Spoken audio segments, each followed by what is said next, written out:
Cuando Judas comenzó a escribir, él no tenía la intención de escribir en cuanto a la apostasía, sino que él iba a escribir sobre algo completamente diferente.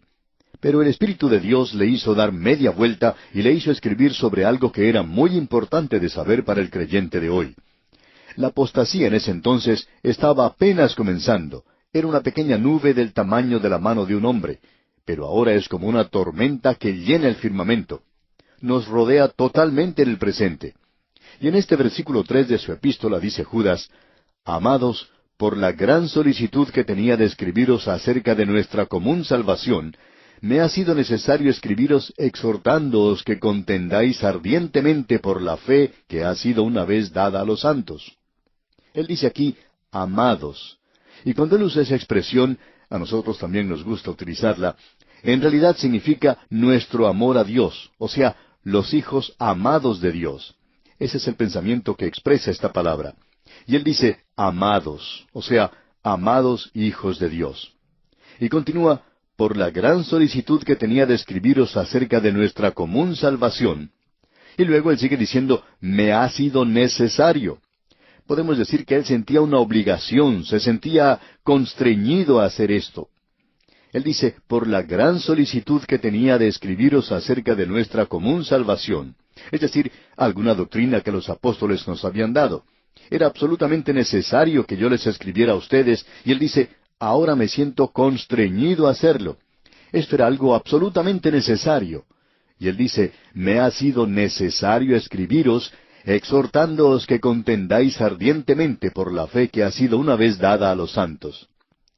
Ahora, esta expresión aquí de contendáis ardientemente ha sido presentada por algunos como que quiere decir que uno debe contender de rodillas. Bueno, amigo oyente, no sabemos de dónde ha salido eso. No hay ninguna autoridad que lo haya expresado. No sabemos de dónde haya salido una idea como esa. Pero sabemos que el pensamiento aquí de contención no es una lucha ardiente del fundamentalista. Sería bueno ver que los fundamentalistas fueran fundamentales sin tener que estar siempre peleando, siempre luchando.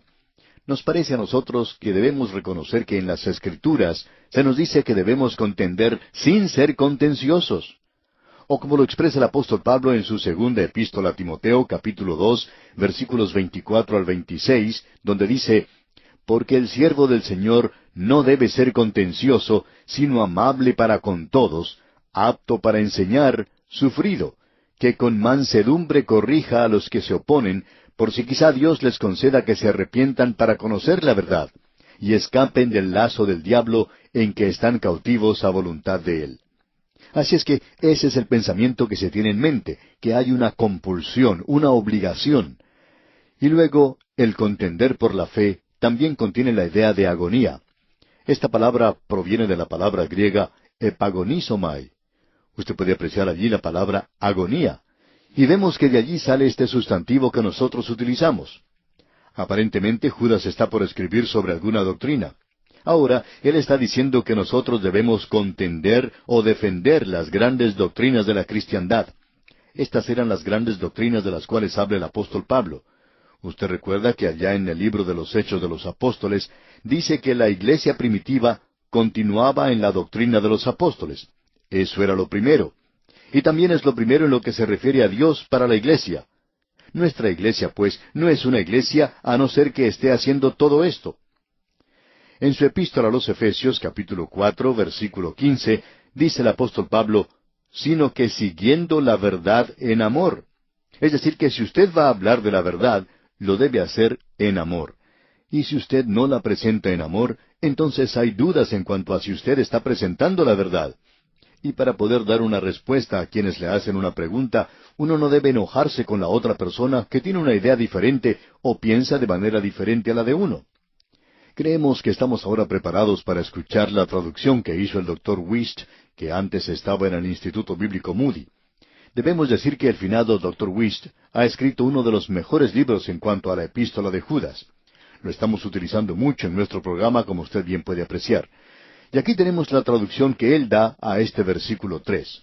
Dice, divinamente amados, cuando sentía una gran diligencia por escribiros acerca de la salvación que todos nosotros gozamos en común, me vi obligado a escribiros exhortándoos que contendáis con ardor y determinación por la fe que ha sido confiada al cuidado de los santos. Y usted puede apreciar, amigo oyente, que esta es una traducción maravillosa. Judas va a presentarnos ahora la razón por la cual debemos contender por la fe. ¿Y por qué no simplemente esparcirla? Nosotros opinamos que una de las formas en que usted puede contender por la fe es esparciendo, predicando la palabra de Dios. Pero algo le estaba ocurriendo a la iglesia. Así es que hace sonar la alarma aquí en el versículo 4, donde dice, porque algunos hombres han entrado encubiertamente, los que desde antes habían sido destinados para esta condenación, hombres impíos, que convierten en libertinaje la gracia de nuestro Dios y niegan a Dios, el único soberano, y a nuestro Señor Jesucristo. Ahora este versículo es algo muy importante, por cierto. Aquí se nos dice algo en cuanto a estos hombres, los que desde antes habían sido destinados para esta condenación. Y creemos que es necesario clarificar esto. En primer lugar, porque en realidad la palabra que se nos presenta aquí indica que ya se había escrito en cuanto a ellos antes. La palabra utilizada aquí es prografo, y quiere decir escribir de antemano. Sencillamente quiere indicar que otros escritores ya habían presentado esta advertencia. O sea que él está diciendo aquí sencillamente que estos hombres se han deslizado, se han introducido sin hacerse notar. Y estos eran hombres que habían hecho dos cosas. Por naturaleza, ellos eran impíos y hacen dos cosas. Convierten en libertinaje la gracia de nuestro Dios y niegan a Dios como el único soberano y a nuestro Señor Jesucristo.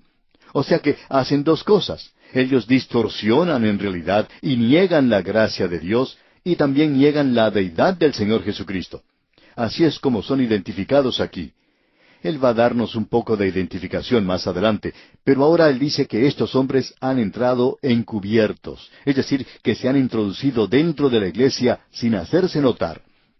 Y aquí tenemos una de las palabras más interesantes en el idioma griego. Y esta palabra es paraisduno. Iduno quiere decir entrar. La pequeña preposición ais indica dentro, y la palabra para indica al lado de. Así es que indica en realidad el entrar por un lado. Como lo explica el Dr. Vincent en su comentario, es el entrar por un lado o el entrar por una puerta lateral. Así es como los apóstatas se introducen en la iglesia. El autor de estos estudios bíblicos, el Dr. J. Vernon McGee, contaba que él había sido ordenado como predicador presbiteriano, pero que luego no pertenecía a ninguna denominación. Por tanto, no tenía ninguna obligación o conexión denominacional. Pero así fue como él comenzó. Él recordaba que cuando él comenzó, la iglesia en la cual él se crió era una iglesia que tenía una base sólida en la fe. Pero cuando él fue a la universidad, comenzó a descubrir que había ministros que en realidad estaban negando todo, y que eso abrió un nuevo mundo para él. Luego, cuando llegó al seminario, descubrió que eso aún estaba también creciendo. Y llegó el día cuando se apartó de esa denominación. Fue entonces a California y se adhirió con otra denominación. Y cuando vio que esto estaba también tambaleando, por así decirlo, presentó su renuncia. Él salió de allí. No fue expulsado, sino que salió voluntariamente. Él explicaba que durante ese largo período de tiempo vio a esta clase de hombres introducirse en la iglesia. Ellos no entraban por la puerta principal, sino que entraban por la puerta lateral, y estaban pretendiendo ser algo que en realidad no eran. Y amigo oyente, así es como se está utilizando esta palabra en el idioma griego, que ellos se introdujeron por una puerta lateral. No entran por la puerta principal declarando una posición que han tomado. Y desafortunadamente hay muchos hombres buenos que son engañados por ministros así. Y las Escrituras advierten en cuanto a esto. Por ejemplo, el apóstol Pablo dice en su segunda epístola a los Corintios, capítulo 11, versículo 13, porque estos son falsos apóstoles, obreros fraudulentos, que se disfrazan como apóstoles de Cristo. Ahora, la palabra disfrazan, que se utiliza aquí en la segunda epístola a los Corintios, es una palabra muy interesante. En griego es metaschematizo, y se traduce como transformado. O sea, los hechos de una persona que está cambiando su expresión externa, asumiendo una expresión que se coloca desde afuera. Esto es lo que esta palabra indica en realidad. Y Satanás utiliza este método. Ahora, ¿cómo obra esto? Bueno, permítanos decirle cómo. Uno puede observar iglesias fuertes, destacadas, sobresalientes, que caen en las manos de los liberales por medio de este mismo método, que es uno de los métodos más engañosos que existe en el mundo. Podemos presentar como ejemplo a una iglesia. No vamos a decir cuál es, porque posiblemente usted viva muy cerca de una de ellas. Pero la forma en que los liberales toman control de una iglesia que antes predicaba la palabra de Dios puede ser de la siguiente forma. Antes uno veía que la gente se salvaba, que la gente recibía bendiciones. Ahora, el pastor que tenía esa iglesia se jubila o renuncia y aparece un nuevo pastor. Este nuevo pastor se reúne con el comité del púlpito, con los ancianos o con quien sea que se reúne al principio. Ellos le preguntan en cuanto a sus creencias en las grandes doctrinas. Y él les asegura que cree en todas ellas, en todas las grandes doctrinas de la fe. Él está entrando por la puerta lateral porque en realidad no cree en eso. Pero él finge creerlas externamente. Pretende ser una persona sólida en la fe. Y lo interesante de todo esto es que su primer mensaje, su primer sermón, es un sermón bastante bueno. Posiblemente haya leído los mensajes de los grandes predicadores del pasado. Así es que presenta un buen sermón. Y estos hombres que le están observando piensan que es una persona muy buena. Pero debemos recordar que está entrando por la puerta lateral. Él no cree en todas estas cosas. Así es que ellos le invitan a hacerse cargo de la iglesia y él entra a la iglesia.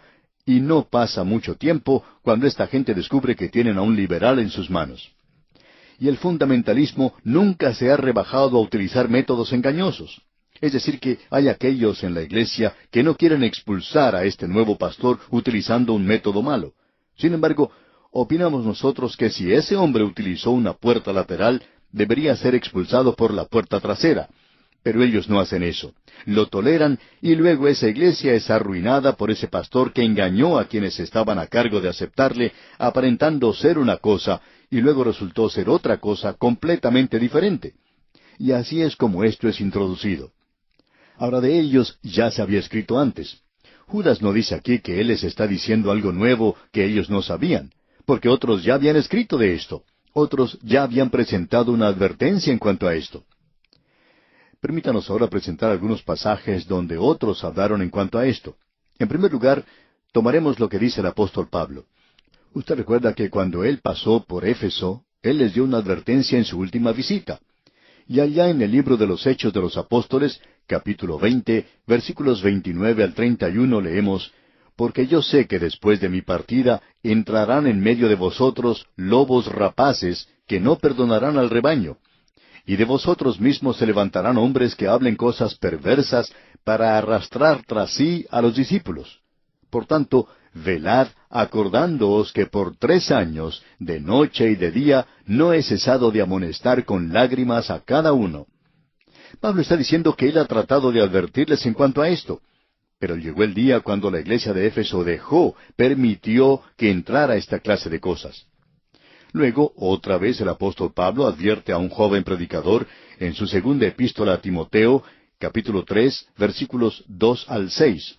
Leemos, «Porque habrá hombres amadores de sí mismos, avaros, vanagloriosos, soberbios, blasfemos, desobedientes a los padres, ingratos, impíos, sin afecto natural, implacables, calumniadores, intemperantes, crueles, aborrecedores de lo bueno, traidores, impetuosos, infatuados, amadores de los deleites más que de Dios, que tendrán apariencia de piedad, pero negarán la eficacia de ella. A estos evita, porque de estos son los que se meten en las casas y llevan cautivas a las mujercillas cargadas de pecados, arrastradas por diversas concupiscencias».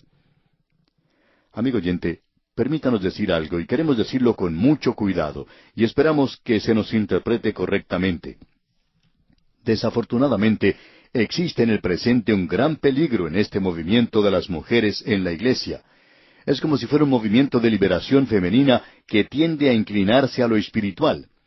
Creemos que es algo trágico cuando la esposa asiste a clases bíblicas y parece saber más de la Biblia que el esposo. Ese matrimonio va a tener tiempos borrascosos. El esposo debería ir junto con su esposa, ya que el apóstol Pablo ha advertido que existe este peligro de que eso pueda introducirse. Las cosas pueden comenzar en forma maravillosa, pero si es un éxito, entonces uno va a descubrir que hay personas que están tratando de introducirse por una puerta lateral y tratan de entrar encubiertamente.